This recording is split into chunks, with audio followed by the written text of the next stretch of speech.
Welcome, everyone. Can you hear me? Yes, I can hear you okay. Yes, we can. Okay, awesome. I just wanted to make sure. Let's get started. I know we probably still have some stragglers, but I know everyone's time is precious. So we so appreciate you coming into the meeting tonight in the virtual space. Just as a background for those of you who are new to the coalition, we are over a 400 member strong coalition and we have representatives from different sectors such as health and human services, healthcare, transportation, park and recreation, nonprofits, and academia. We know that in our county, health is a shared responsibility, and appreciate the partnership that we have with each one of you, because together we know we can elevate the health and well-being of all of our county residents. It can't be done by one entity, and it does take strong collaboration. So thank you so much. Next slide.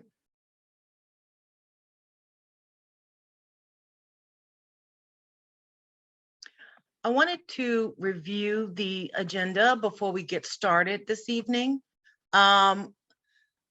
First, we will do an official introduction of our new Deputy Chief Administrator, Dr. Areola, and hear his new vision for the county. We have a great panel discussion prepared for you this evening on how to create messaging and relay the changes that are related to the end of the COVID emergency declaration. And we will also have a briefing on the 2022 community health assessment. And then lastly, of course, closing remarks.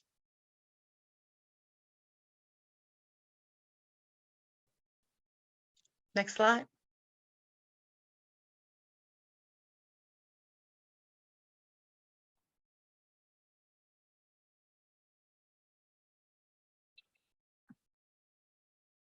Next slide, Kim.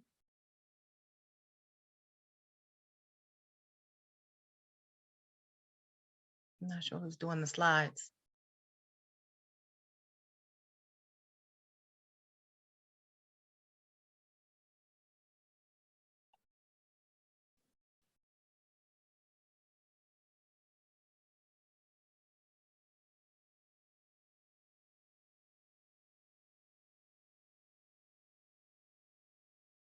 Are you seeing the slide with Dr. Areola? No, ma'am.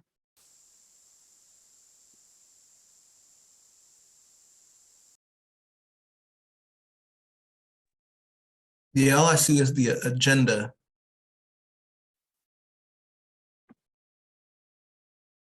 Anyway, lifestyle.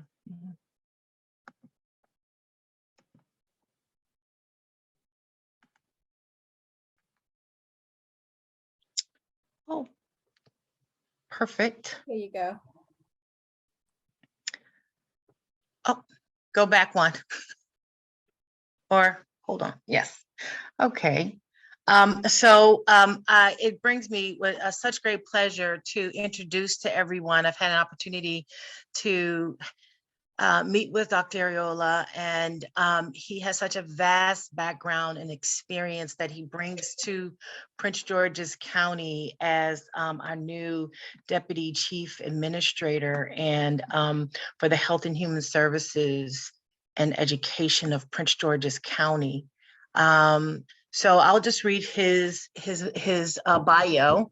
Dr. Areola is the Deputy Chief Administrative Officer for Health and Human Services and Education in Prince George's County, Maryland. Until recently, he was the Director of the Department of Health and Environment in Johnson County, Kansas, where he led the response to mitigate the impacts of COVID-19 on residents in the county. Prior to that, he served as an interim director of health and the deputy director for the Metro Public Health Department in Nashville, Tennessee.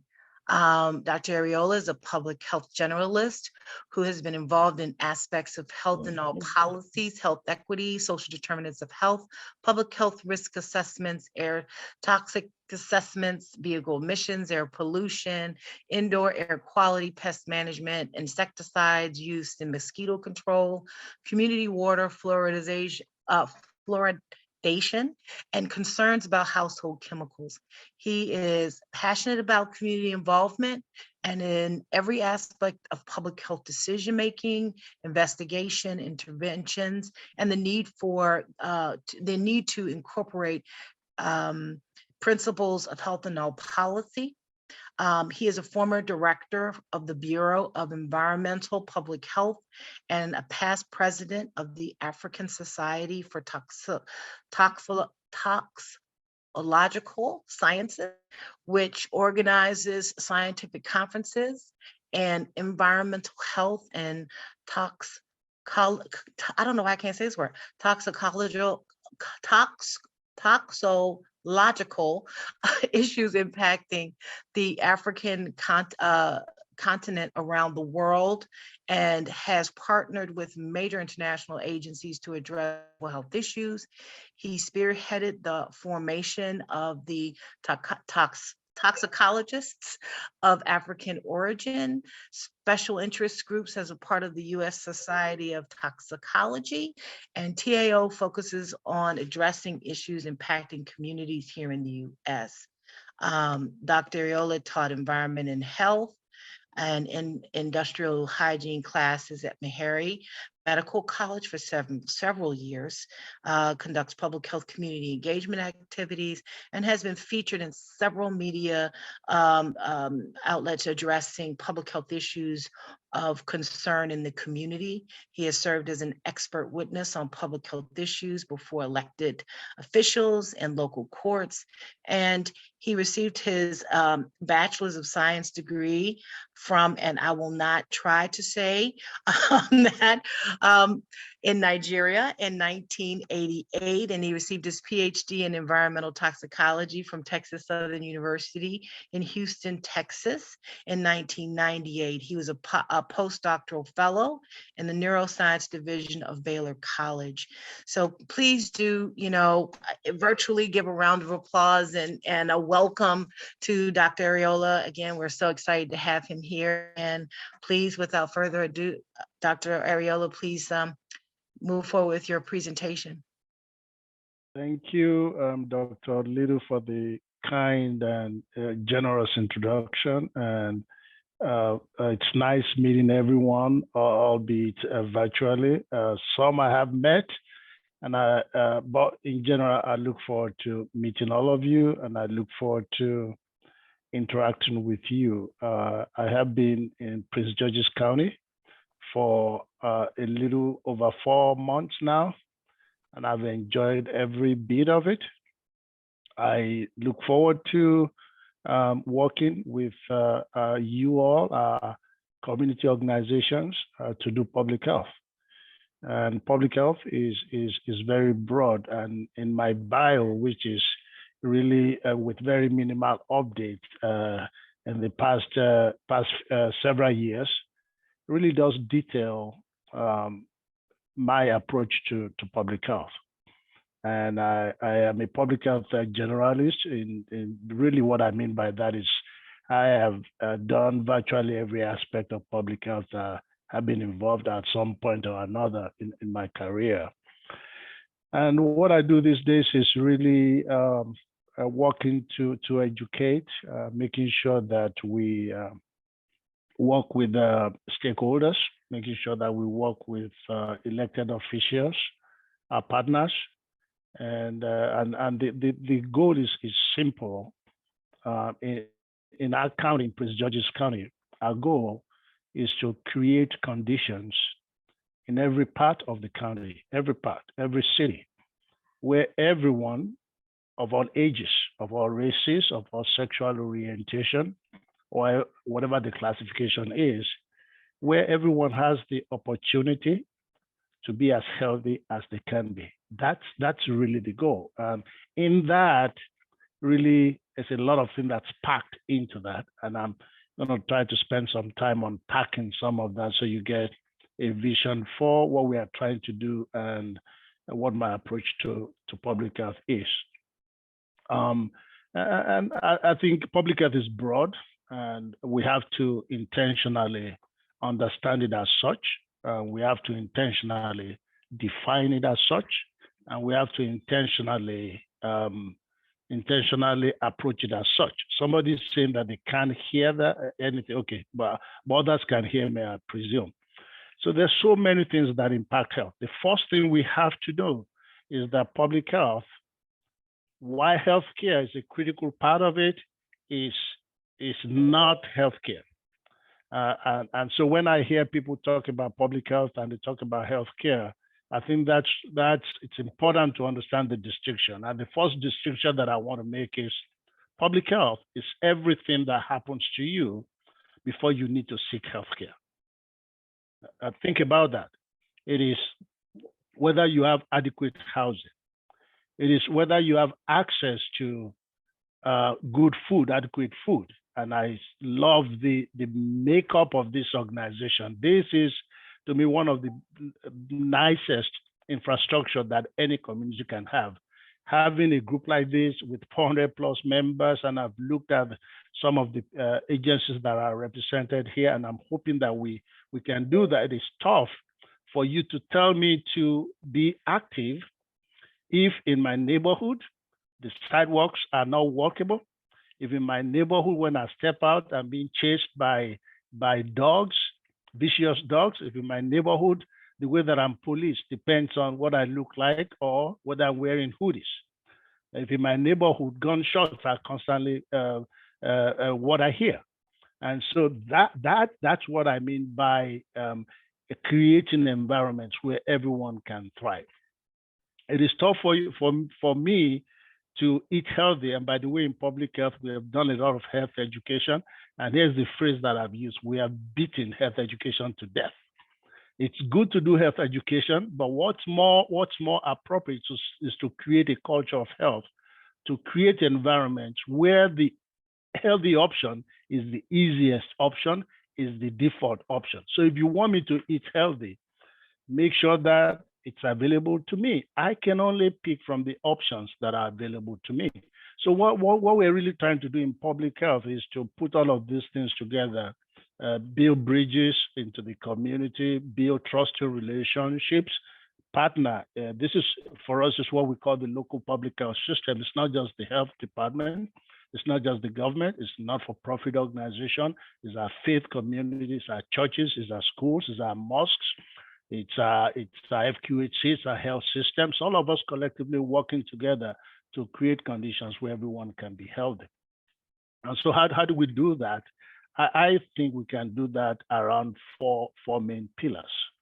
And the first one is what I just mentioned, which is to build very strong partnerships, trusting relationships and bridges into every part of the community, into the immigrant community, into the Latino community, into the African American community, to the Caucasian community, into the LGBTQ plus community, to every part of the community, and not wait until we have a pandemic to do that. So we have some very strong, that's one of the beauty of this county. All that probably see struggles, I see opportunities, because there are so many existing relationships, strong partnerships that are here. So it's our responsibility to nurture that. Again, one of the reasons why I like this coalition that you have put together, to nurture that, to build that, so that when things come, like a pandemic, the relationships are already there. And we have the other things that we can address. I've seen your community health assessment, which, by the way, if you take for granted the fact that you're able to pull in FQHCs and health systems to have one community assessment for the community, that's what we've been trying to do in other parts of the country. So you've already taken a huge leap that's been impossible to do in other communities. So that's a huge plus. So you have to build those relationships, and we have to understand where the gaps are. So where we need to build new bridges, we have to be bold enough to do that, so we can nurture those into becoming trusting relationships that we can lean on to address not just a pandemic, but to address some of the issues that you identified in your community health improvement plan, chronic diseases. So we can address some of the ones you did not identify, but are very, very important in the city. I'll tell you a few. Right now, just looking at data, our STI data here, sexually transmitted infections, our syphilis rate, our gonorrhea rate have almost doubled in the past 9 years. And that trajectory, they're going to double in another 5 years. That's not acceptable. So we have to deal with that as a community, and we're going to be leaning on you to do that, to educate people, to make sure that if people know what to do if they're infected or they find their partners infected, they know where to go to, and they're responsive to public health efforts to curtail the spread of those illnesses. The rate of new HIV infection is not acceptable. It's still very high for our county. And guess what? If we don't do anything, they are going to continue to multiply. And and we're going to use public health approaches to do that. Now, even when we talk about issues of overdose, talk about issues of youth violence, guess what? Those are symptoms of the environment that we have created for our children to grow up in. If we create an environment that is more conducive for our children to thrive, we will see reduced rates of those things. When kids have community, when they are part of the community, when kids have parks to go and play in, when kids can go outside and run, when kids are occupied by things and they are employed in the summer, they have fewer minutes to spend in getting into trouble. When kids have mentors in the community, people to look forward to, when the parents are employed, when the home environment is good, kids have the opportunity to thrive. And so those are the things that we have to get back into, and those are challenges that are in every time you turn on the news. That's what you see in our schools, in our communities, carjacking, and those things. And we're going to try to address all of those from a public health perspective, and I look forward to working with you in doing that. So the first approach is making sure that we build that network of partnership that's sustained, that results in trusting relationship. The second piece, which I've touched on, is to really build a culture of health. So example that I use there is this. So I want to go to the gym to work out. I take an elevator to the gym, I walk out, I take an elevator back. Well, if you are building a culture of health, you are investing in the neighborhood where my sidewalk is okay for me to walk. It becomes a lifestyle. I can get out, I feel safe, I don't feel afraid. If you want to build a culture of health, you address places where there are food deserts, and you make sure that healthy options are available and affordable. You ensure that housing is affordable and healthy and helpful. It's tough for kids to go to school and learn when they have not eaten. I mean, I met with a group a couple of weeks ago who ran the Heights Project, Urban One, and they told me about the program that they had feeding kids on Fridays. Started with about 30 kids, grew to 75 kids, and most of those kids, that would be the first meal that they're having that day. There's no telling if there's anything to eat on Saturday or Sunday. That's a failure. Well, let me rephrase that. That's an opportunity for us to address. It's impossible for the kid to be healthy if they are hungry. So CDC, the Centers for Disease Control and Prevention, did a few things a few years ago under what they call High Impact 5, that's HI5, which is basically demonstrating metrics, social determinants of health with immediate impacts within 5 years. And so again, talking about poverty, if you're poor, your health is poor. One of the things they did was just demonstrate the impact of earned income credit on health. It's pretty astounding how an extra $2,000, $3,000 to a family improves their health. So those are the things as a community we have to understand. We tend to focus more on specific diseases, obesity, cancer, all of those are good. But when you really move upstream, the so-called social determinants of health, you see that a lot of these endpoints are impacted by several factors that are very similar. If people have access to health insurance, they're more likely to take preventive care. They're more likely to detect conditions early and minimize the potential adverse consequences of those conditions. And so what we do right now, it's almost like you've got a leak, you are mopping the water rather than go upstream and trying to fix the leak. And that's the direction that we want. I'm not saying it's easy, but that's what we want to do, to just build that culture of health. The third piece, which I know you're working on, is the issue of addressing health equity.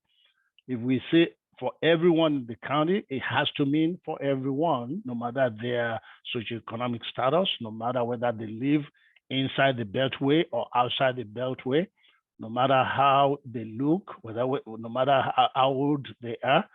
If we are going to create conditions where everyone has the opportunity to achieve optimal health, that's what we've got to do. And make sure that we have designs in mind that caters to our most vulnerable population. When we do that, then we're catering to everyone. And of course, the last piece is what we throw around the health in our policies. Every policy decision that we make impacts health. Where we are now, quite candidly, are consequences of the policy decisions that we made 10, 20, 30 years ago. So if the next 10, 20, 30 years are going to be better for health, if we're going to see decreases in new infections, if we're going to see decreases in youth violence, if we're going to see decreases in overdose, stabbings in our school, and carjackings, we better make policies now that will allow our children to thrive, policies that will be supportive of health. And that includes all of you, all of us working with our elected officials, educating them on the impact that policies make, policies around designing our community, how we design, run our prisons, how we do law enforcement, all of those things impact health. And that's the most difficult piece, is our persistence in educating the community, elected officials, stakeholders about all of this. And it's not just about dealing with cancer or obesity, it's about all these factors that make people more susceptible and more vulnerable to the adverse consequences that we have to address. And of course, lastly, I've been very impressed by the resources that I have seen in the county around the behavioral health, around the crisis continuum of care, the 988, and we're going to look back in 10 years and find out that that's one of the more consequential decisions that we have made in recent time. Are there gaps? Yes. Are there gaps in healthcare? Yes, in the county. We're going to work on those, know where the gaps are, make sure that we have good spatial distribution. We don't want high-risk pregnant women to not have access to care in the county and have to go to surrounding counties. So there's a lot of gaps, a lot of opportunities, like I look at it rather than problem, that collectively we have to be on the same page, making sure that we continue to do all that we can. And I'm going to leave you with the message that I left with staff at the health department, which is collectively for us, I hope that we get to a place where our goal is to leave this community better than we found it.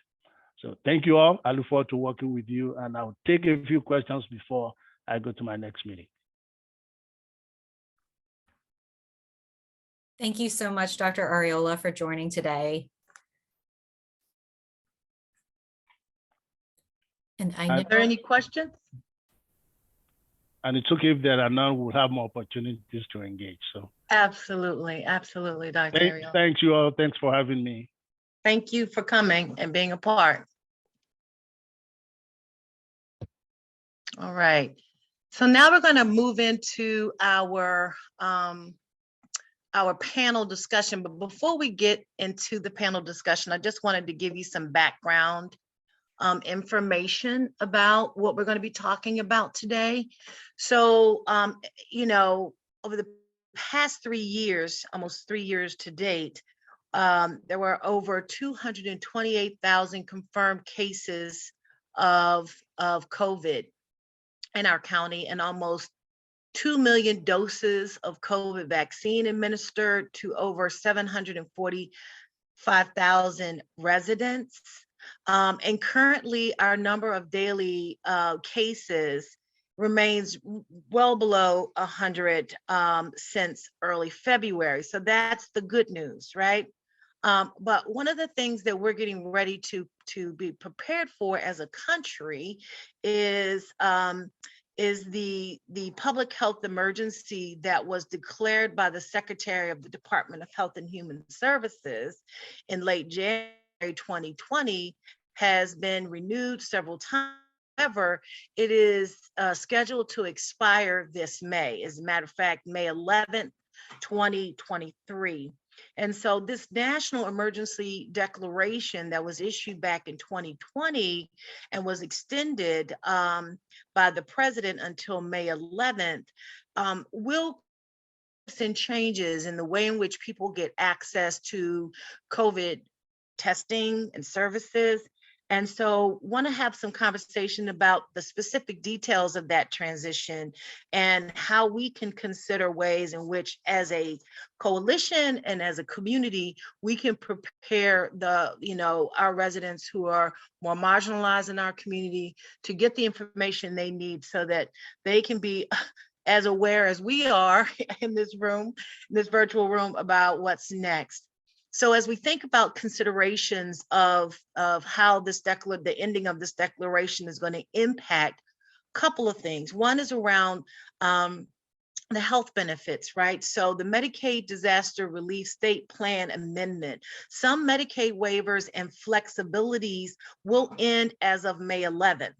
Which may impact a number of individuals, particularly people may have to fill out forms to ensure that they can stay covered, or Medicaid telehealth flexibilities will remain in place through December 2024. We're not sure what will happen after that.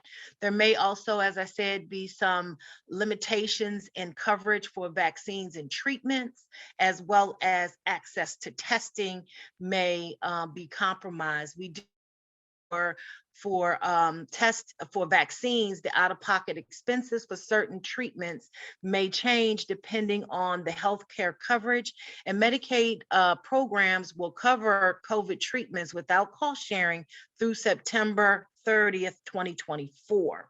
After that, coverage may vary by state.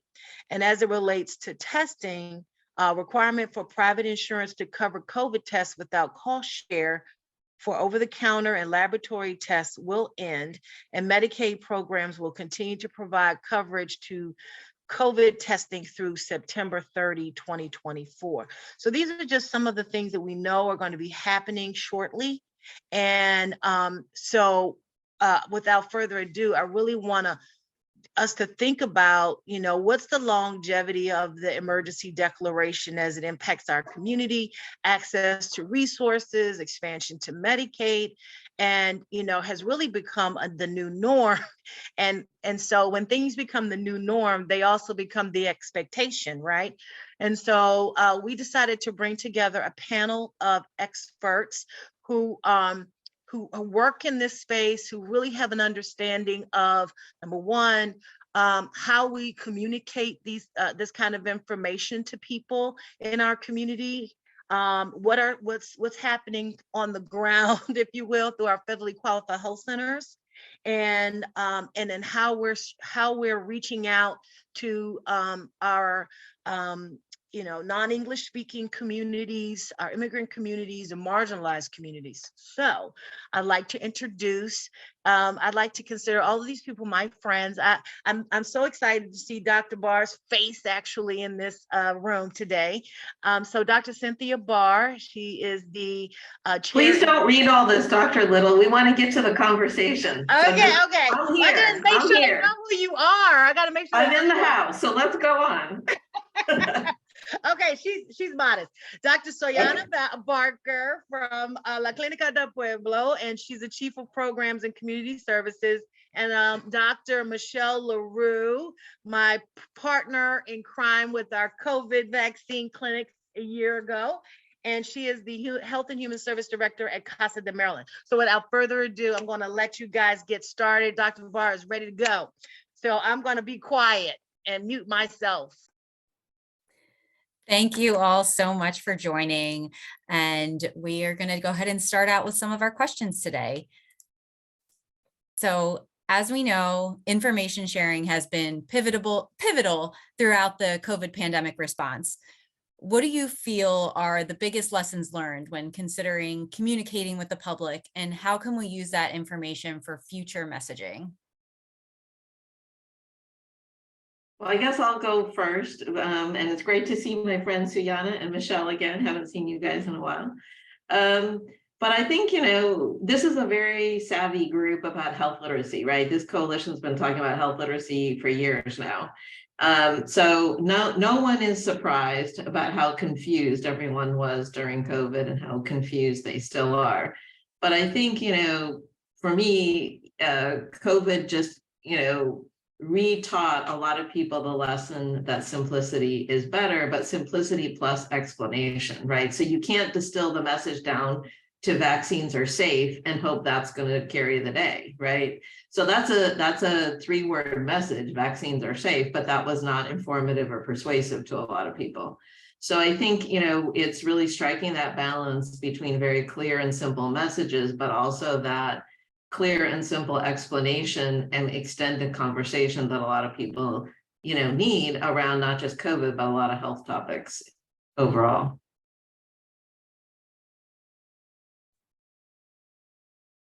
Yeah, no, I totally agree with Dr. Barra, but I would add also one of our most lessons learned or most important ones is that trusted messengers are key in getting the information out, and the trusted messengers are going to differ from community to community. In our immigrant community, they may have not known who Dr. Fauci was, or may have not really known or tuned into the daily press conferences that our governor was having back in the day. And so really making sure that we identify those trusted messengers for each pocket of the community and work with them to continue to get the message out. And I think I might be jumping the gun, but making sure that we're, maintaining that dialogue and that connection with them, even from beyond the pandemic. Yeah, I would agree. I would say just the importance of also give people the concrete message in what to do, right? Sometimes we explain people the problem, but we don't tell them how to solve it. So I think we've learned about a lot of that, especially when we did like this little assessment of barriers to vaccination. And one of the barriers is you get the message, but you don't know where to go. So you kind of get the message like it's important to get vaccinated, but where I get vaccinated and would have language access where I go. So I think it's very important also to connect the message with an action. So you don't expect people to find out. I mean, I think we need to do a good job of keeping circulating information and letting this information get to people if they understand the importance of what they can go to get that addressed. Thank you all. That is great feedback. And specifically when we consider changes to Medicaid that we might see coming, how can we identify an uptick in uninsured residents? And then how do we communicate with those residents as they're identified? Yeah, here we go again, right, everybody? This is so sad because we just went through this in DC. I went to Share Alliance. The continuous enrollment stopped and everybody has to enroll, and then was a mess. I think many times the mess is not only people understanding they have to enroll again, but also the process is not really with good feedback. So I think in our experience in DC with DC Alliance, with a local insurance for people who does not qualify for Medicaid, is the system was not ready to have everybody enrolling. So this is something that I just want you to think of it. I hope the state is ready for stopping the continuous enrollment and having a way to process the information of people having to re-enroll and then qualify again. So this is one point for us to think. Sometimes we think the problem is the person who doesn't apply for things or doesn't know how to apply, but when you see the system is not ready for the work, and I just hope the system in Maryland is ready for this, because it's going to be everyone reapplying, right? Or the other thing is really the importance of the non-stop explanation how people use those benefits, right? I mean, I think some people just don't understand how health insurance works. I think when it's public fund health insurance, they get even more confused. I think some of the health insurance for Medicaid has the same name of private, but is not. So you have Care First, but you have Care First Community Plan, or you have Care First. So this gets people very confused about what is really the benefits that they have and how to use it. So I think you should keep all the time having some kind of information and in very plain language explaining how health insurance works. I think all of you here would agree with me that even us don't understand how our health insurance works.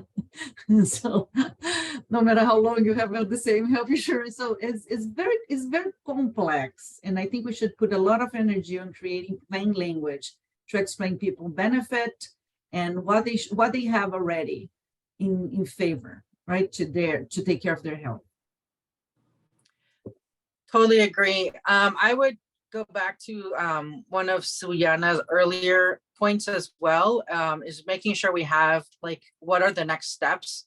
I think we have to do a lot around getting the messaging out, around having to do all the redebts across the state and across beyond the state, but also where to turn to. Many of our community members have language access issues, have connectivity issues, computer literacy issues. And so really where to turn to becomes that much more critical.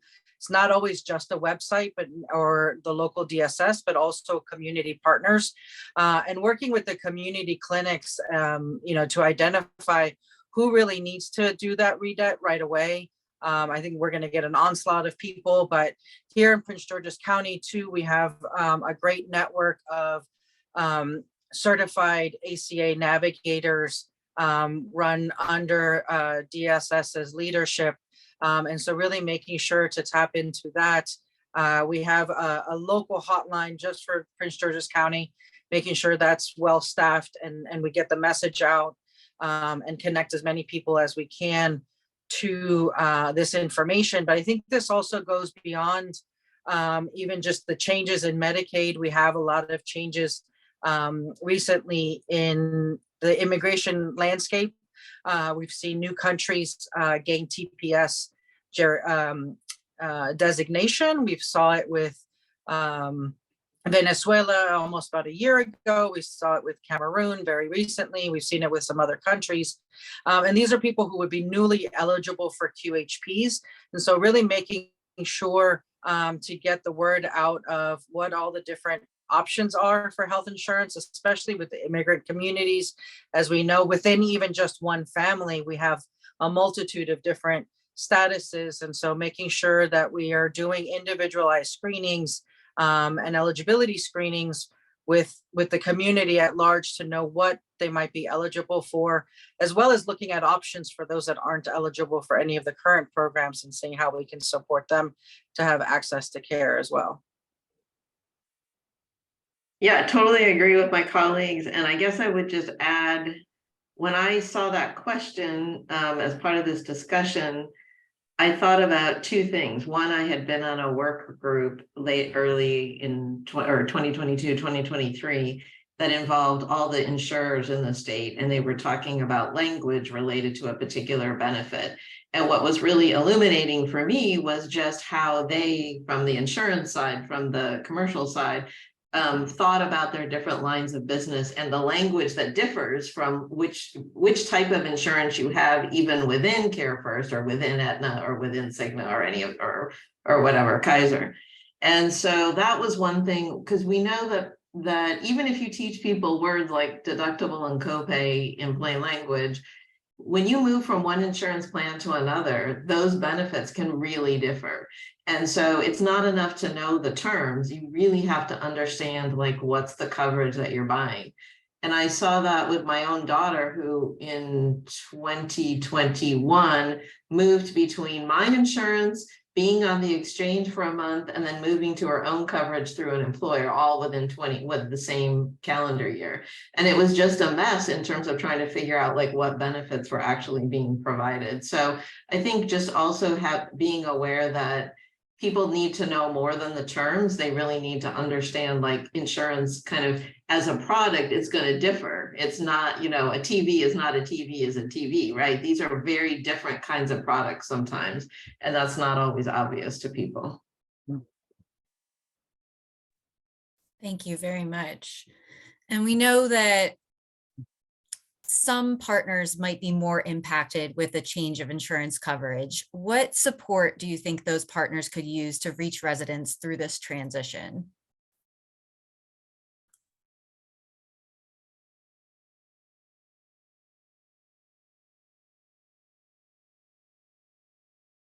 Well, Michelle mentioned the navigators, which I know have been very helpful to a lot of people. So I don't know, I'm curious if Suzanne and Michelle think there are enough navigators for the demand. No. Yeah. I mean, all the health centers are doing a part of it, right? Because it's, I mean, helping. There's an active movement on the health centers to make sure people still keep their benefits. So this can be, I think more people understanding what's going on would always be interesting. So every single and have a place, probably the health department, like a trusted source of information. If there is a church, if there is a community center, or anyone who wants to do that kind of explanation for their constituency, they know where to get the information, right? I think some of the problem that we have now with information is if you Google it, you're going to find some stuff that's not necessarily the best information. So we're going against that kind of massive amount of information that we just need to have a place where people can trust you're not confusing more than really guiding people. I don't know if I answered your question, Kim, though.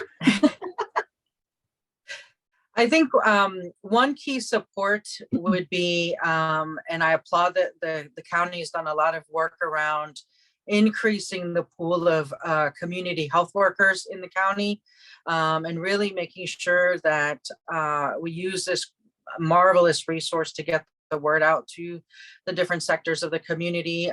They can be doing that, you know, on a one-to-one basis or in small group settings, like workshops around health insurance and eligibility screenings, and just laying the lay of the land so that then the ACA navigators can then take over and do those redebts with community members when needed, and making sure that we all know what resources are and where they are so that we can do those warm handoffs to community members.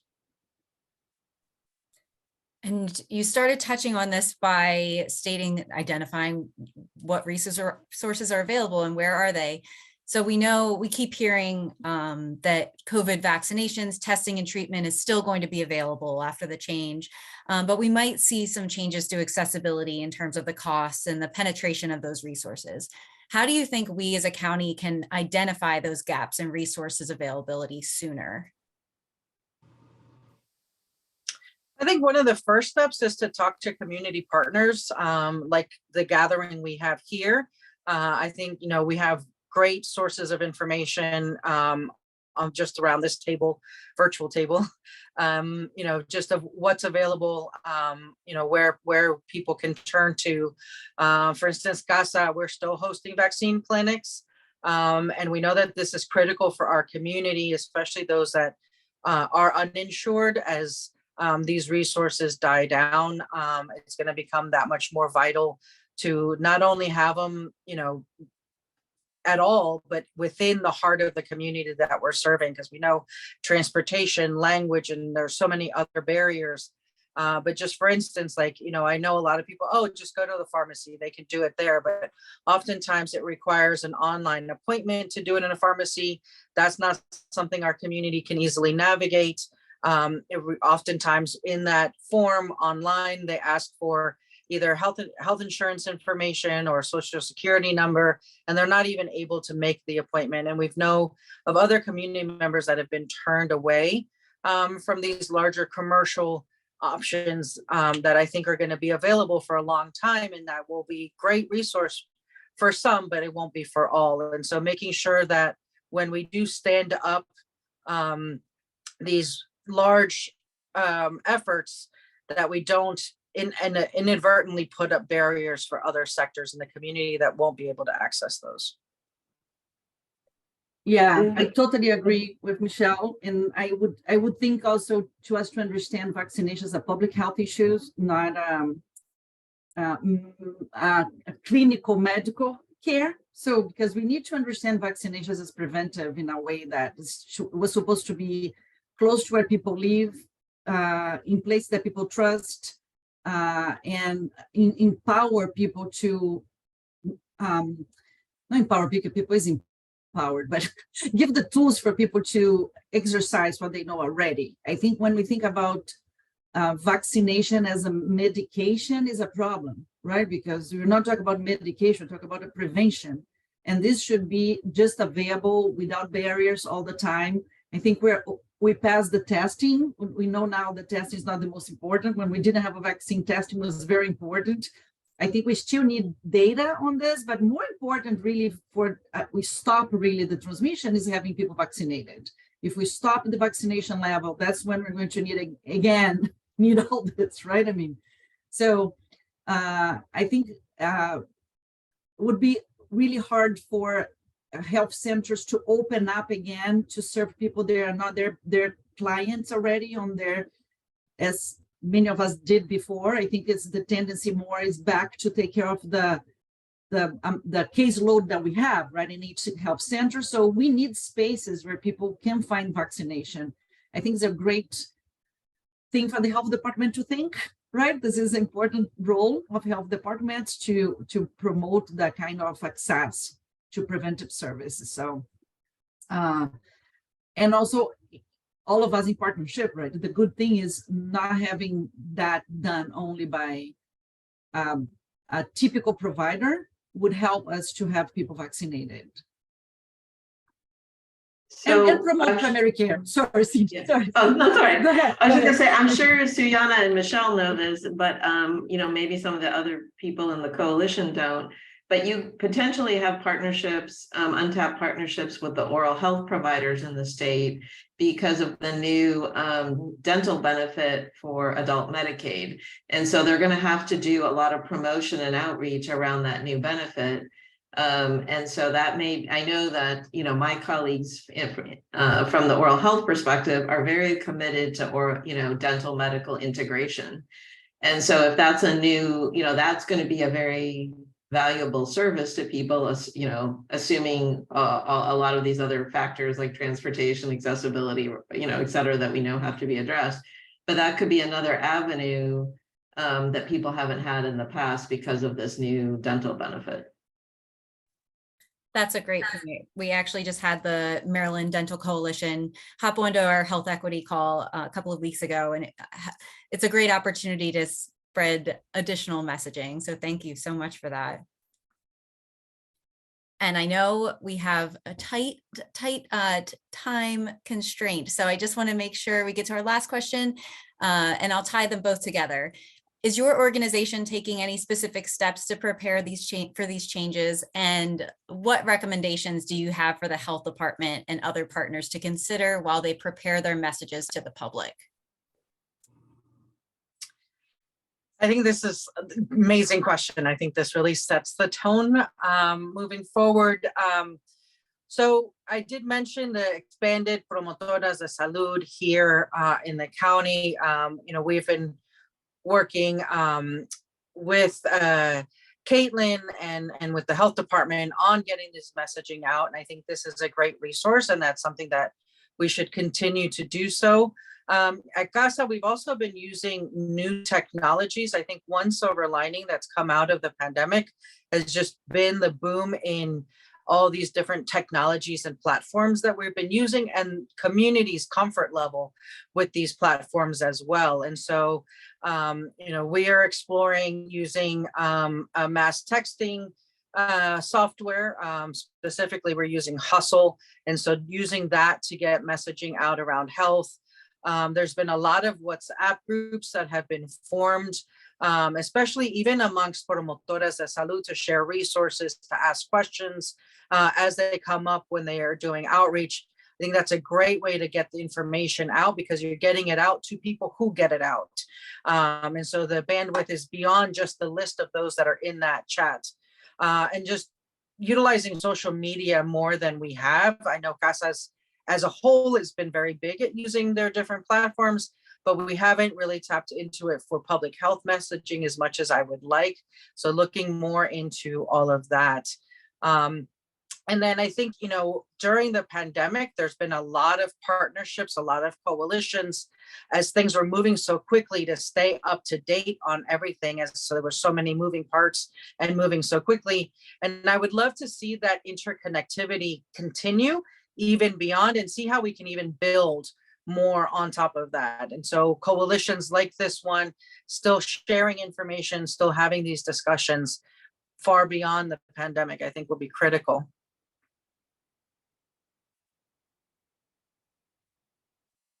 Yeah, I think at La Clínica, and I imagine a lot of the Federal Qualified Health Center are putting a lot of energy and educate our own clients, right, to make sure everybody is informed with those transitions. And also in Prince George, we're working on a community-based educational campaign on the importance of primary care. I think the idea of prevention sometimes is still not in people's radar, and there's so many barriers to healthcare and so many barriers to be healthy. Said sometimes people just don't think about it, don't think about prevention, also don't think about have a provider that they can trust before they get sick, right? And we are having this campaign that's based you don't have to wait to be sick to find a doctor, but it's beyond finding a doctor, but really finding medical home, right? A place that you trust enough to call and have questions answered. And would like this to be also in a way to also explain all those changes, right? How is this shifting on with Medicaid, but also everything that we're pushing to enhance access to healthcare for people who does not qualify for Medicaid. I think we have incredibly important also advocacy to do in the state of Maryland to help to make sure we have more people enrolled in healthcare. So this campaign, when there's no solution for people, we're inviting people also to do advocacy with us, right? And to do advocacy, we could not do without partners. So we have different coalitions, and I think CASA is leading now an important coalition that is pushing for access to healthcare for everybody, not only those with already that can qualify for Medicaid. So this is important for us to think about combining, explain to people the importance of primary care, but also explain the barriers and try to address that. And I think do a little bit what was said. We have to have everyone on the same page in terms of how can we enhance accessibility, but also how can we make sure understand health is not only seeing a doctor at the same time, right? Not one thing or the other.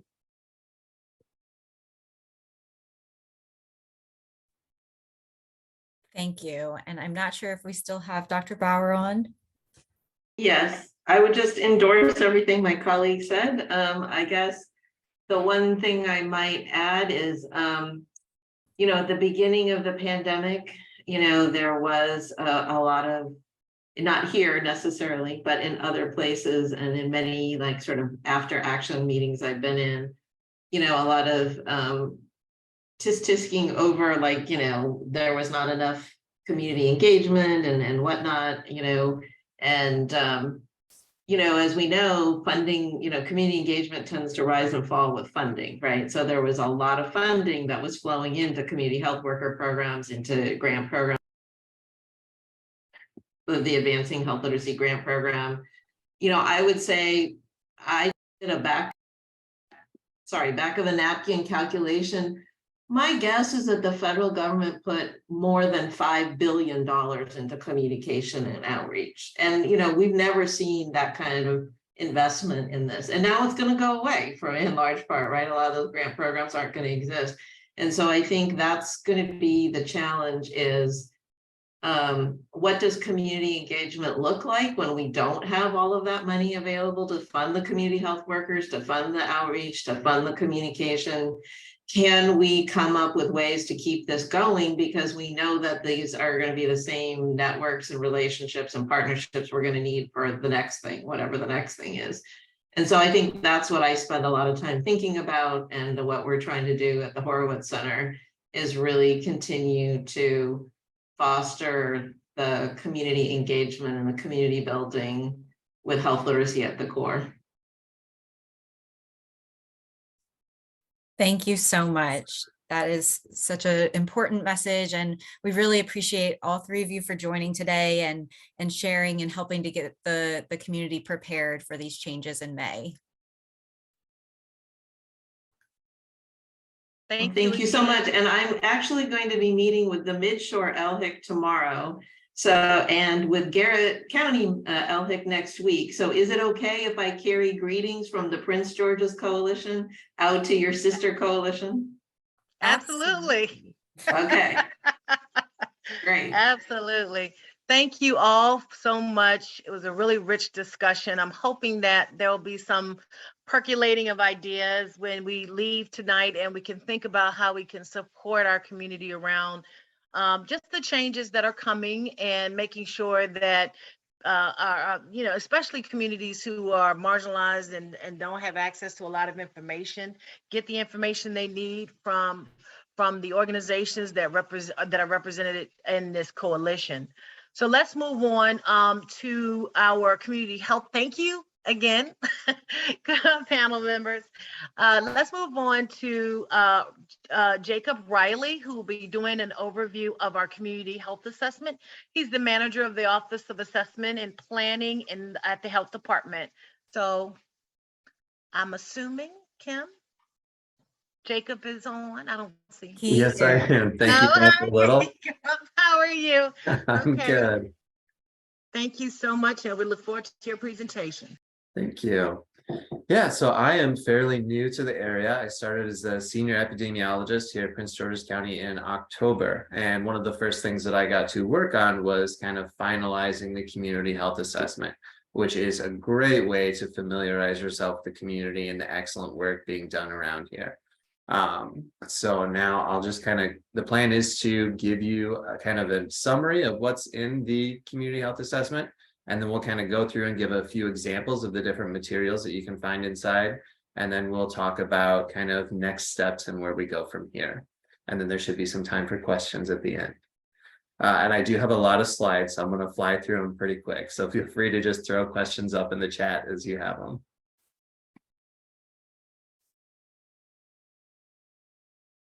Okay.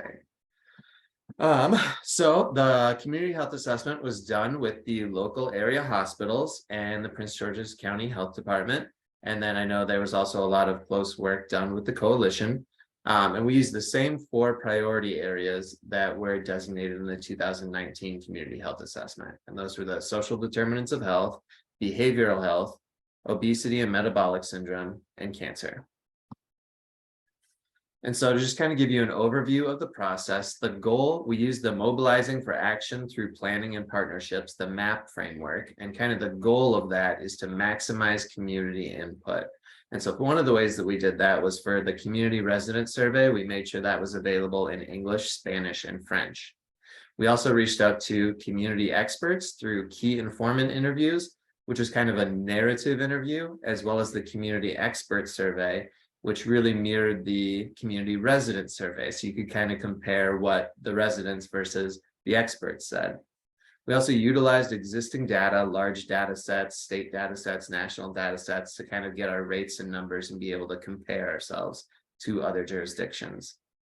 And we wanted to ensure a comprehensive prioritization process. And so that was kind of the work with the coalition and making sure that we had the right priority areas and the right focus areas as they progressed through the community health assessment.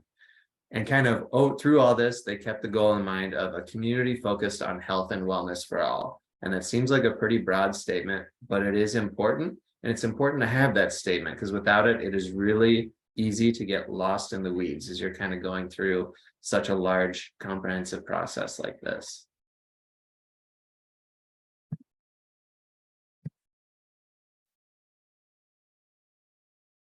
Okay, there we go. So some of the key findings were that the social determinants of health are driving many of the health disparities, and no surprise, these were exacerbated during the pandemic. Something that was mentioned in all of the surveys and interviews and everything, this is access to healthcare is still a leading issue in the county. And the residents desire more permanent solutions, not temporary resources. And this kind of is reflective that there are resources available, but when they change, it's very difficult for people to remember where to go, how to access this, and even for partners to remember how to refer people to different services. There's the perception that the county lacks quality healthcare providers, and part of that is rolled into the cultural competency of healthcare providers, accessible for different languages, and medical specialists. Maybe the problem is less apparent with primary care, but as you go into kind of specialist needs, people have to go outside the county for those services, as well as the lack of ability to access the healthcare. And the disparities in the health outcomes in Prince George's County are a little bit more complicated than you see in other areas. So it'll take some additional analysis to kind of determine the rest of those.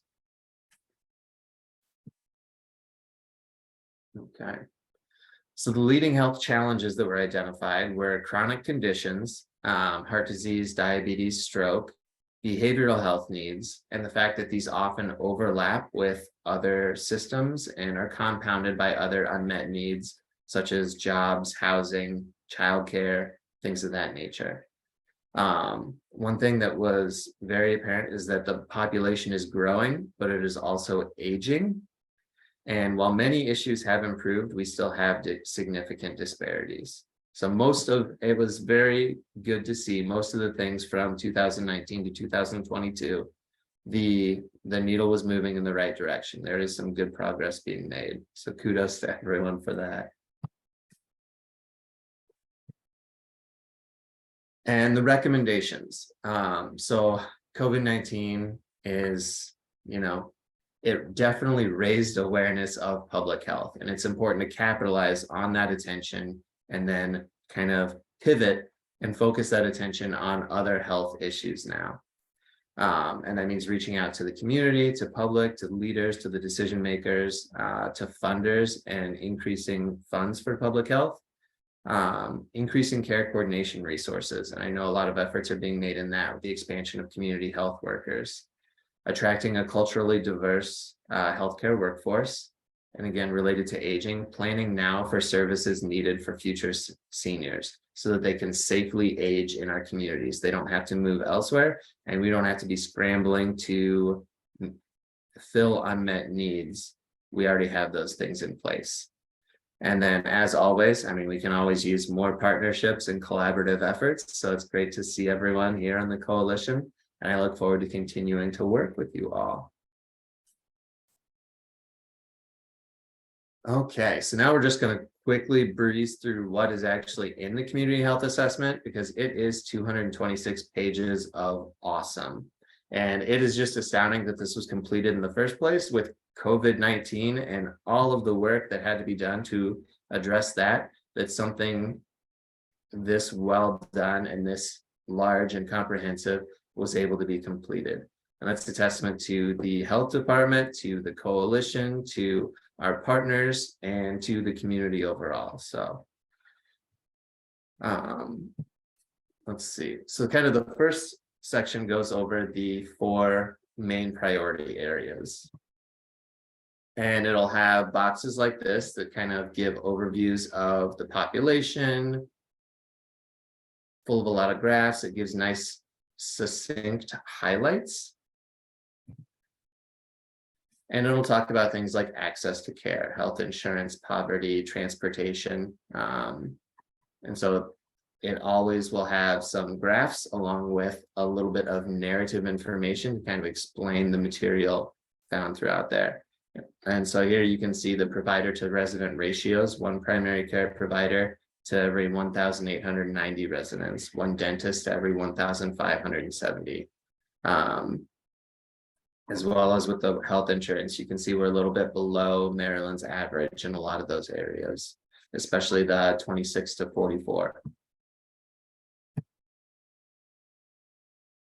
And something that is on every section as well is the little trends at the bottom. And so it compares it to the 2019 community health assessment. And the green is going to be where we move the needle in a positive direction. The yellow is where things are basically kind of remaining steady. And the red is things that either weren't addressed or have moved in a negative direction that we want to focus on. And then every section also has how it was ranked by the residents. You can see for this, substance abuse was ranked as the number 3 health issues. Community experts ranked it as number 6. So you can kind of see both of the opinions and where that falls in the prioritization chart for community experts and residents. And then at the end of every section, it talks about what happened since the last community health assessment, what is in the works, and where do gaps and opportunities still remain. And so this is an excellent synopsis of the excellent work being done in the county and what we still have planned, as well as what we still need to address. So next is the population profile. And as you can see, Prince George's County has been steadily increasing in population. And this section just kind of gives demographic information. So here you can just see kind of a general summary of the population demographics. It does not want to let me change slide. Here we go. And then it'll have information on income and housing and transportation. So some of the interesting things here is the household income in 2019 inflation adjusted dollars. And we are lower than the state at, well, the mean, I'm just going to skip to the next slide. Here we go. Sorry. The mean and median household income are different, and the mean and median family income. And so usually you see those things a lot similar, but in this instance, we have a lot less top earners in Prince George's County, and that's why those numbers are a little bit different. People making over $250,000 a year. So there's just kind of some interesting insights to be taken from these graphs. So the next section is the health indicators. And then you can see on the right side there, this is kind of most of the national and state data sources, kind of the rates and numbers and where we're getting these figures for everything. So you can see the different conditions that are listed on the right side there. And there's just breakdown pages for each of those that look like this. So residents with health insurance, adults who had a routine checkups. There are a lot of graphs and a lot of rates and figures. Cancer, and this is something that I found especially interesting. You have cancer incidence rates and death rates, and then populations not screened. Our screening rates for Prince George's County are actually better than the state average for a lot of different cancers, but the outcomes are still worse. And so there's kind of a disconnect there, and we need to do some additional data analysis to identify these discrepancies and then determine what the cause is behind that disconnect. And then finally, the last couple of sections are in the different surveys and interviews that we did. And it goes over the key informant interviews, and it lists the informant interviews responses to the questions that we asked. And so you can actually see, we did filter through the data and provide a summary, but the actual responses are in there. So you can get the words straight from the experts' mouths. And then here's just a list of the key informants, and I'm sure a lot of these names are probably familiar to you, and it's kind of the names, the organization, and the population.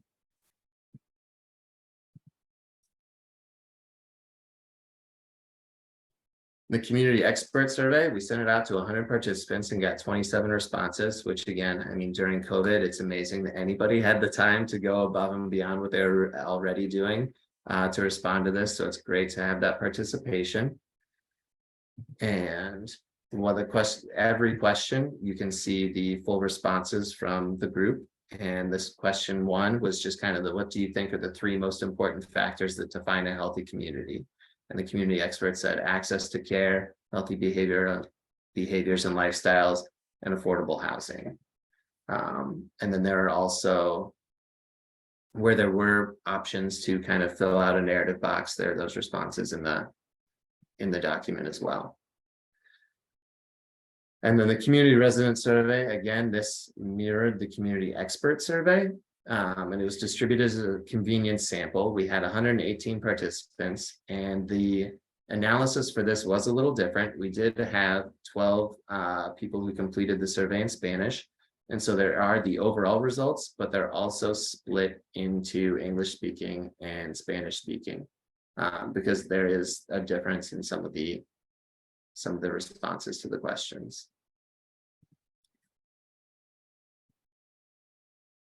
But overall, same question. What do you think are the 3 most important factors that define a healthy community? And here, access to healthcare is again, number 1, low crime, good schools, affordable housing. So sometimes the order switches around a little bit, but it was good to see that community experts are also very in tune with what the community residents are saying. And then there are some maps. This is just a map of where the respondents were located within Prince George's County. So I know for the next community health assessment, we'll want to make sure that some of those white zip codes get some responses in when we have a representative sample of county residents. So next steps, and I think I saw a couple of these things pop up in the chat. We want to make the community health assessment more digestible. It is 226 pages, and while those are all awesome and very appealing for data nerds like me, it's a lot for other people to take in. So we plan to tackle it piece by piece and create infographics in plain language with clear visuals that'll be a lot easier to understand for public and partners.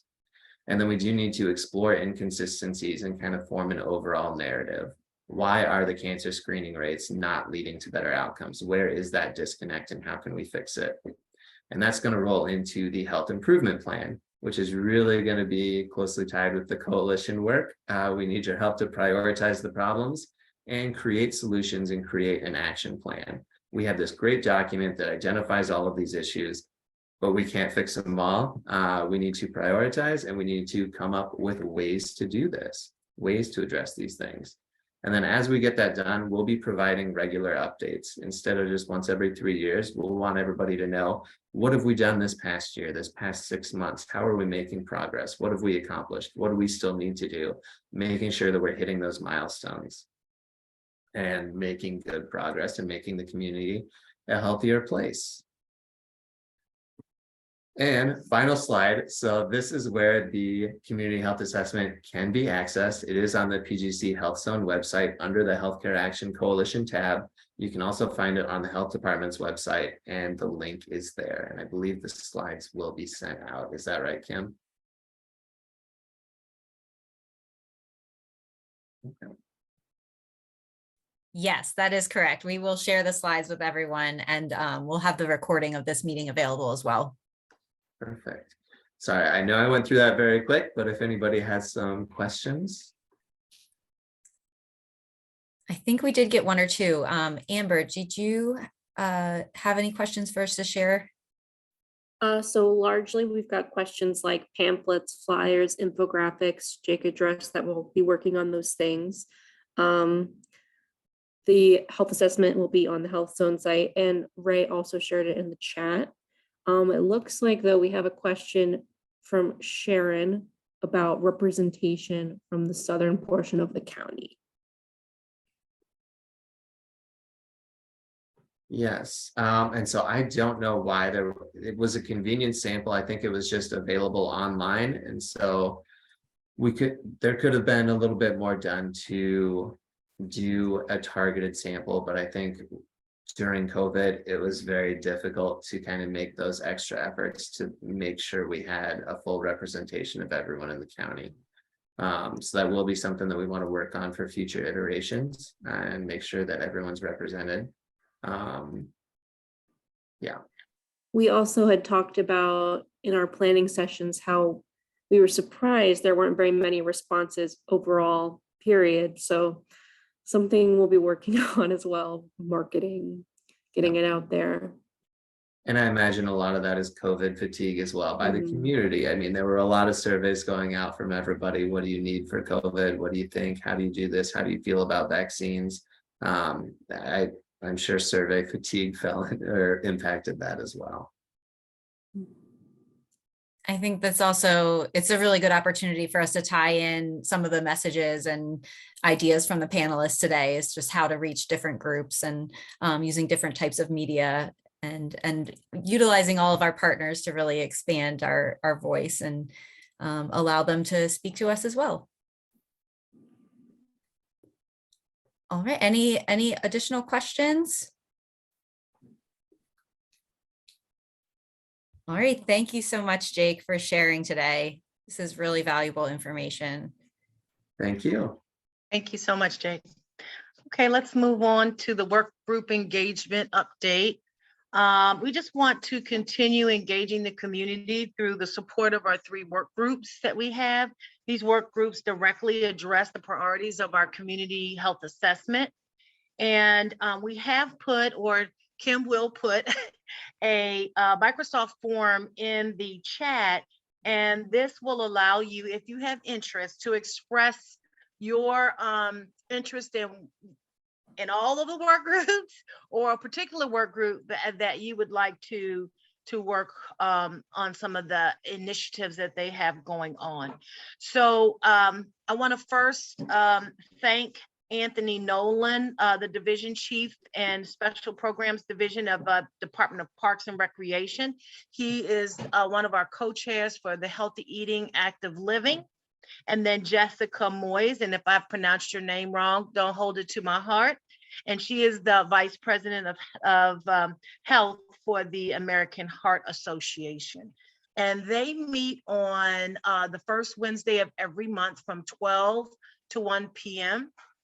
And they are doing lots of exciting projects. But one of their projects that I am most excited about is the work that they're doing with the Food is Medicine project, which is a pilot that they're working on. And so if you're excited about that as well, that might be one of the groups you want to work on.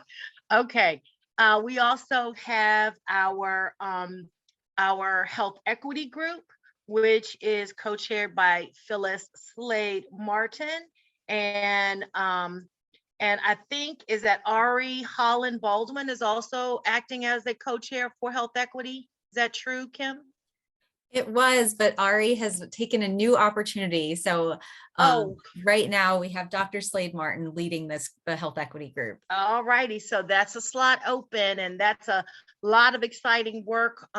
This particular group did a tremendous amount of work over the last 3 years from the Health Equity Fora that we did as a coalition to the subcommittees that we had on health and all policy and writing a white paper. So there's a lot of exciting things that you can get engaged in and can learn more about through health equity. A lot of updates on what's going on in the county as it relates to health equity are shared there as well. So this work group meets the third Thursday of every month from 3:30 to 5, and I'm sure Phyllis would love it if folks wanted to be a part of that group, and if somebody wanted to be a co-chair. Some of the exciting work that they're doing and focusing on now is the development of our health equity champions in the county.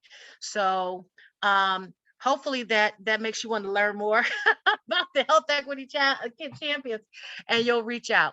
And then last but not least is our behavioral health group. And we want to thank our former co-chairs, Guy and Rod, so Guy Merritt and Rod Kornrumpf, who really served as our behavioral work group co-chairs just wonderfully. Unfortunately, they both have moved on to other roles, and we are in desperate need of co-chairs. So if you have an interest in behavioral health, that's your passion, and you want to get engaged, you want to look at behavioral health as it affects the populations you serve, or your, clients and patients, and this is your interest, please reach out to Kim, right? Include your name and information on the form that Kim has put in the chat, and they meet the third Wednesday of every month from 2 to 4. So there's lots to get engaged in. Don't be shy. We need all of your help. So we look forward to hearing from you. And I'm going to move on to the closing, Kim. I just wanted to thank everyone for your attendance. We had a wonderful group of folks who showed up in this Zoom room. We're always so surprised the number of people who actually make it into the Zoom room. We tend to have larger groups in person, but we are so excited. We had almost 40 individuals who participated today, and that is awesome. And so we want to thank our presenters, Dr. Bauer, Soyana, and Dr. LaRue for your participation on the panel, Dr. Areola for his cameo presentation and being a part of this meeting and really showing the leadership of the county. We so appreciate him. We thank all of you for joining the meeting and just really reiterating your dedication, not just to this coalition, but to the residents of Prince George's County. And we will meet in person again in June of this year. So get prepared for that. We'll share more about what the focus of that meeting will be. And together in 2023, let's continue our mission of integrating health into the framework of our daily lives and create a nature, matter of fact, I'm going to use the term that Dr. Areola said, and that is helping to create this culture of health. And that is no small feat. There are many organizations who've been trying to do that, but we really want to create an environment where healthy choice is the easiest and most accessible choice for our residents of Prince George's County. So without further ado, I'm going to adjourn this meeting, and thank you again.